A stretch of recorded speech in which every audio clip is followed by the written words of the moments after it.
स्वप्न वासव दत्तम के प्रथम अंक का अध्ययन हम कर चुके हैं, जिसमें योगंधरायण और वासव दत्ता वेश बदलकर तपोवन में आए और वहाँ आई हुई राजकुमारी पद्मावती को धरोहर के रूप में योगंधरायण ने वासव दत्ता को सौंप दिया और वो वहाँ से प्रस्थान कर गए। यहाँ प्रथम अंक समाप्त हुआ था।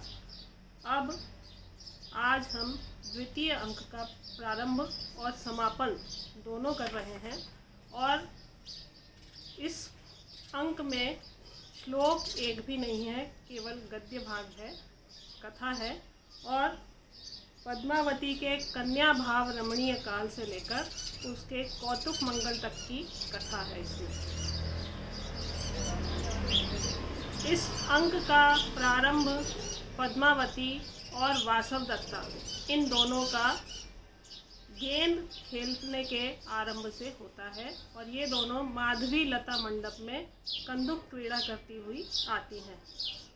वहाँ दासी पद्मावती से कहती है, अयम कन्या भाव रमणीय कालः, अर्थात आपका अभी कन्या भाव का काल चल रहा है, आप अभी अविवाहित हैं, इसलिए विवाह के पहले के समय का आनंद आप लीजिए और इसे अच्छे से व्यतीत कीजिए।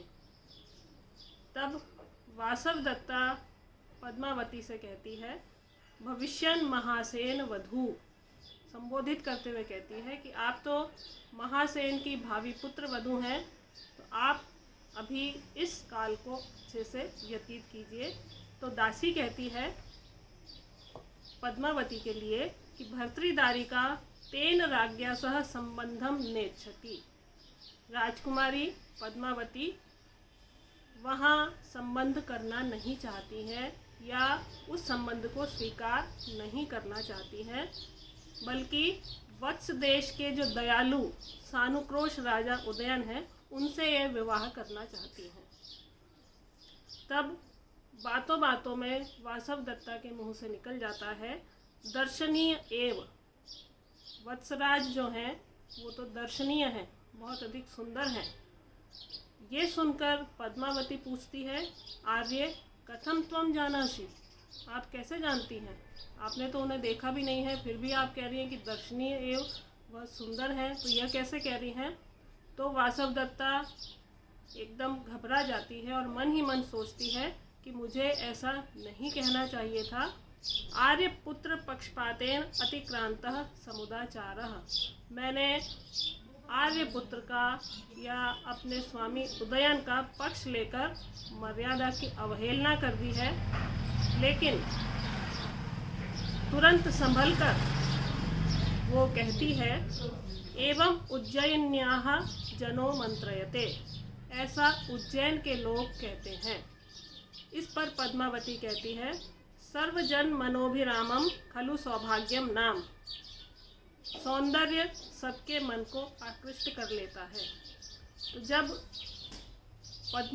वासव दत्ता के मुख से निकल जाता है कि उदयन तो बहुत अधिक दर्शनीय है, तब उस बात को संभालते हुए वापस वो ये कहती हैं कि मैंने ऐसा उज्जैनी के लोगों से सुना है, क्योंकि वो अवंतिका के वेश में आई है और अवंतिका अर्थात अवंती नगर में रहने वाली जो स्त्री है उसे अवंतिका कहा जाता है।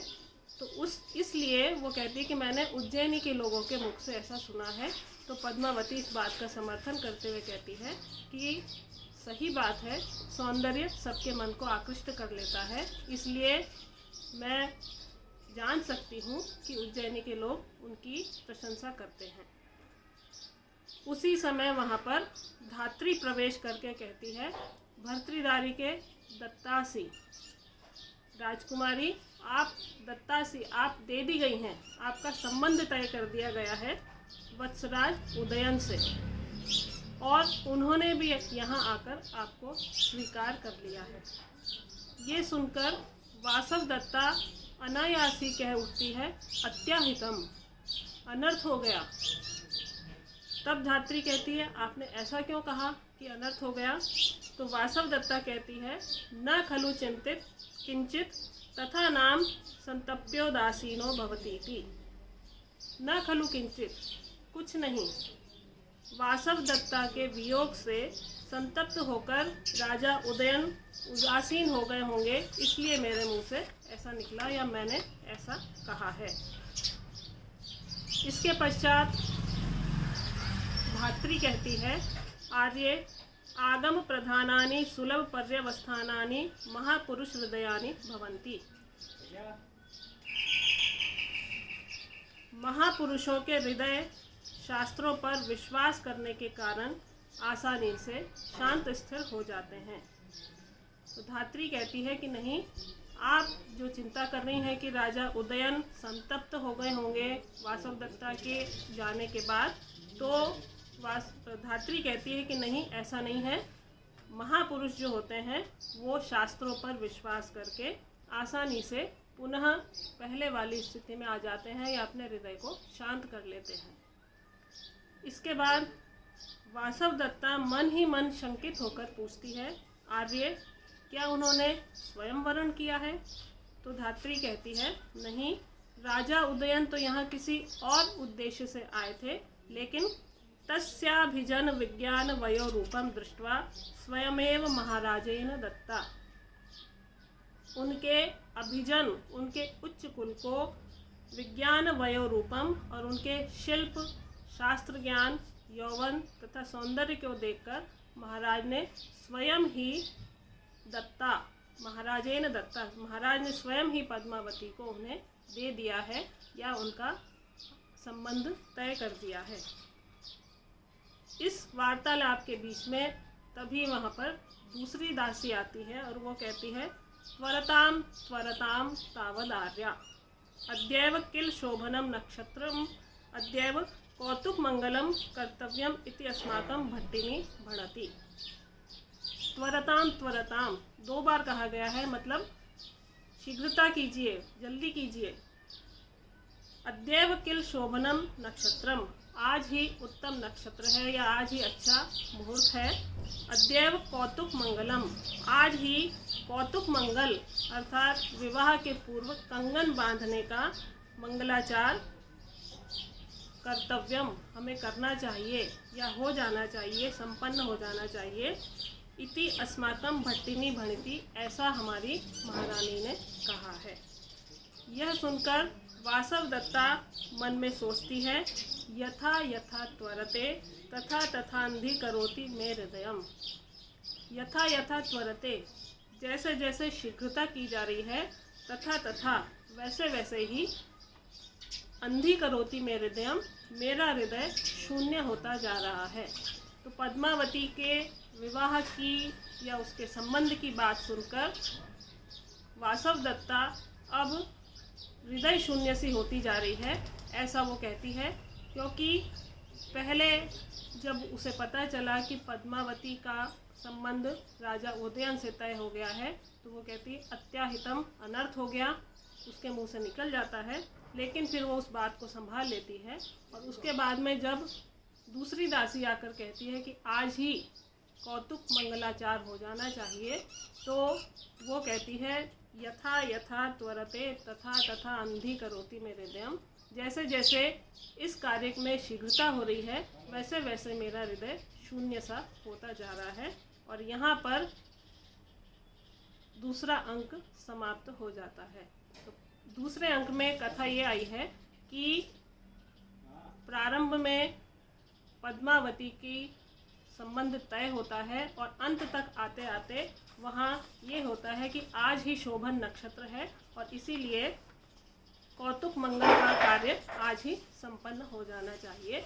और इसके बाद में निष्क्रांतः सर्वे, सभी वहाँ से निकल जाते हैं और यहाँ पर द्वितीय अंक समाप्त हो जाता है। इस अंक में चूँकि श्लोक एक भी नहीं है, इसलिए कुछ हम यहाँ पर समास के शब्द देख लेते हैं।